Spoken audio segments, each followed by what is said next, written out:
Good afternoon and welcome to those who are here in church and those who are watching on our YouTube channel now or later. My name is Lorna. I'm a member of the Peter Bancroft team, and we've seen a lot of change in the last 15 months, and we're getting back to a different way of life once again. My interview guest today is the lady who produces the Art in Norwich booklets. Welcome, Marion. Hello, Lorna. Thank you very much for being here again. Yes. Persuaded you to come back.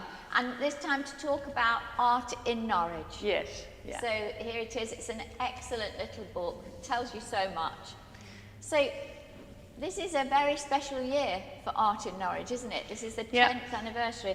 Have you seen changes during the last 10 years, and are you doing anything for the 10th anniversary? As you say, it's 10 years since I started Art in Norwich, which was my first year, also my first year of self-employment. So I'd left my job and sort of branched out on my own, and Art in Norwich seemed an obvious thing to do. And it picked up very quickly. And has been very popular. I've published it twice a year since 2011, apart from last year, of course, which we missed an edition. But I suppose the most obvious change is that it's got fatter. When I started, it was a 32-page booklet, but it did rapidly pick up, and now it's at 80 pages, which is as fat as it can get with this sort of binding rather. It then has to go into a different sort of binding, which gets a lot more expensive. So it's 80 pages is the ultimate, really. So that's one obvious change, and I think the other change is that it's expanded. It's called Art in Norwich, but actually now it expands. It sort of reaches out into the county, and even a little bit beyond that too. And so it's got a greater coverage. But I think in terms of what it covers, there's quite a lot of consistency actually. I think there's nothing radically changed. Each edition picks up some different people, some individual artists or different events, and there's a sort of solid core that goes through. So one of the things I really appreciate about it is its sort of consistency of approach. So yeah, I think it's just kind of got bigger and better, I guess. That's a really good way of putting it. It's 10 years old. Yes, yeah.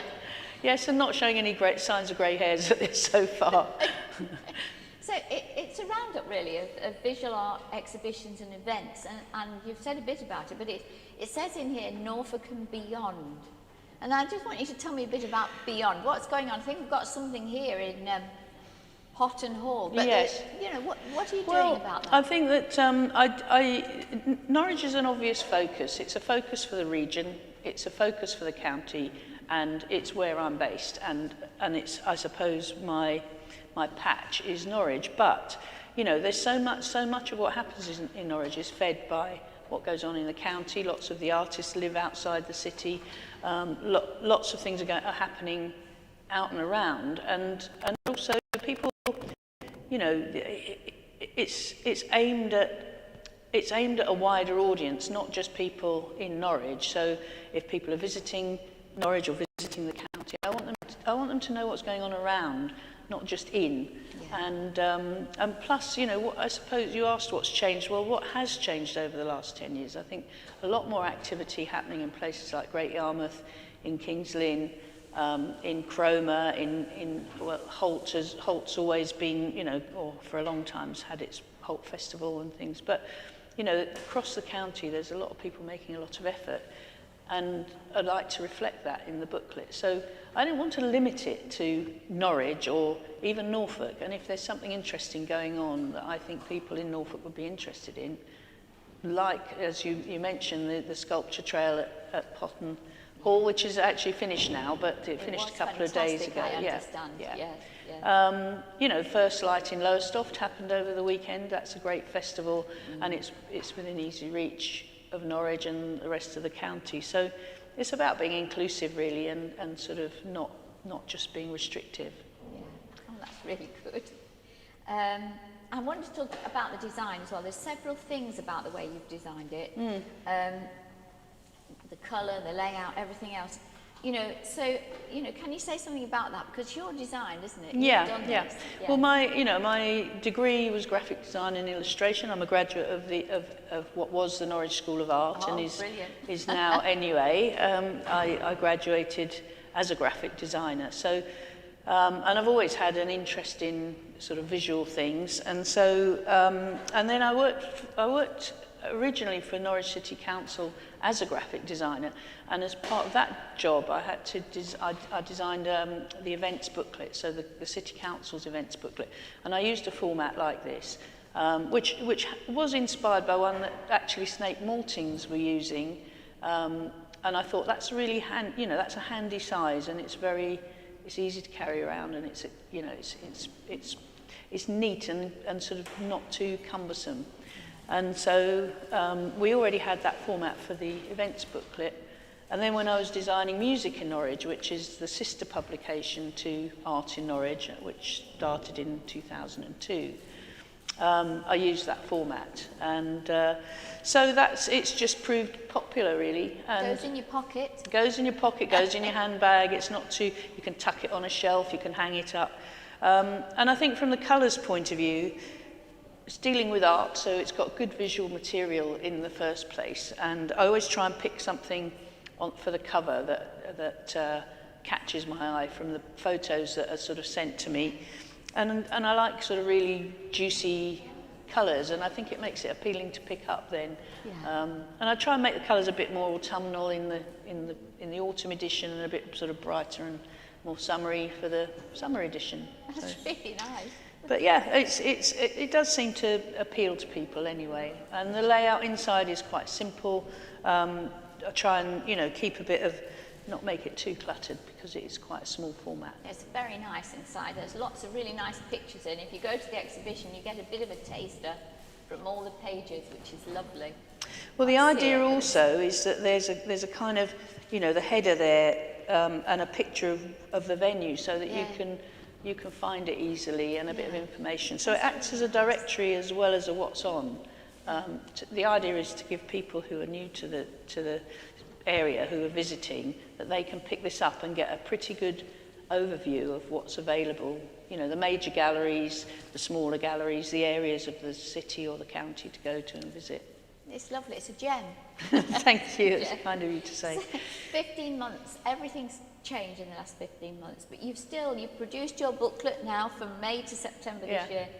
And has it been difficult to distribute? And and are there ways people can help out with distributing? It is a bit different. I have to say that I wasn't planning to do an edition for the summer. I was going to wait till August, September time because I thought that, well, although things were starting up, I thought, distribution is going to be difficult. But in about sort of late April, May time, probably late April, people were contacting me saying, are you going to do one? Are you going to do one? And I thought, well, there seemed to be enough enthusiasm.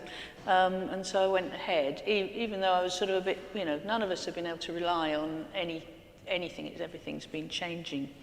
So I thought, well, let's just go for it. And places have been opening up, and I did a little bit of research to find out who would display it, because some places are very risk averse and won't have anything out at all.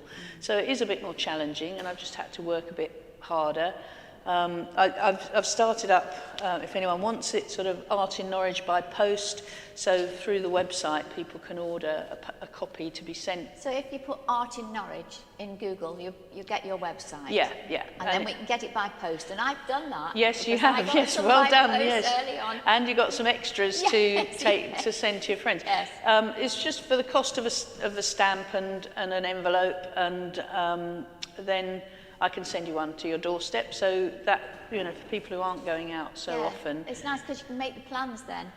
Yeah. You can plan it when you're at home and decide where you're going. And get all the information. And in terms of helping out, yes, but, if anybody knows of places, then, again, contact me through the website, and I can get a batch to, I can post them out or send them out, and if somebody's going to sort of distribute some in their area, then I'll do that. They don't have to pay postage for that. So Yeah, anywhere that it can go, because I've always prided myself on it being in places you wouldn't necessarily expect it, like garden centres or bars and cafes and farm shops and, you know, places where people go for leisure, not necessarily for art.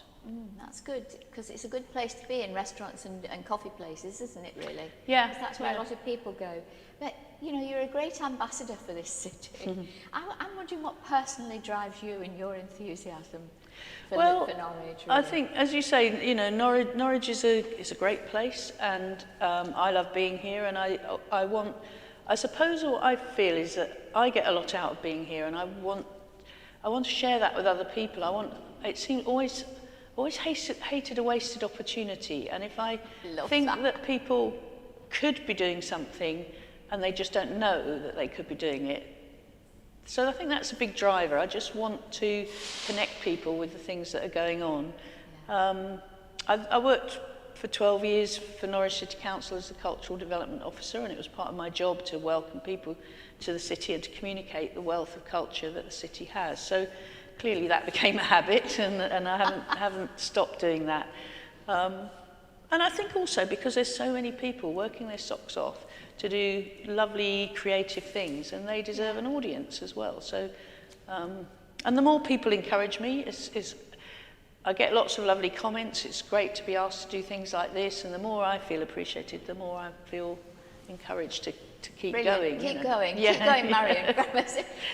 So, you know, and you've talked a bit about the music as well, but also I wanted to perhaps, because we've got a little bit of time, to talk about the Tourist Information Centre. It's closed, doesn't it? Yeah. And this is I read the other day, this is in fact, one of our councillors said this is a very fine city with a great heritage, which it has.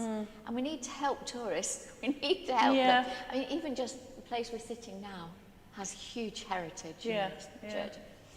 So what do you think about the loss of the centre? Do you think it might stay lost, or do you think something might I don't know what the future for it will be. I do think it's a shame. I mean, actually, they used to distribute hundreds and hundreds of these, and I know that they used to phone me up 2 or 3 weeks before a new edition was out and say they'd had people coming in and asking for it. And I think there's a perception that everybody does everything online now, and no doubt you know, what's online is very helpful if you want to look something up. But I think there's nothing quite like being able to sort of browse through something.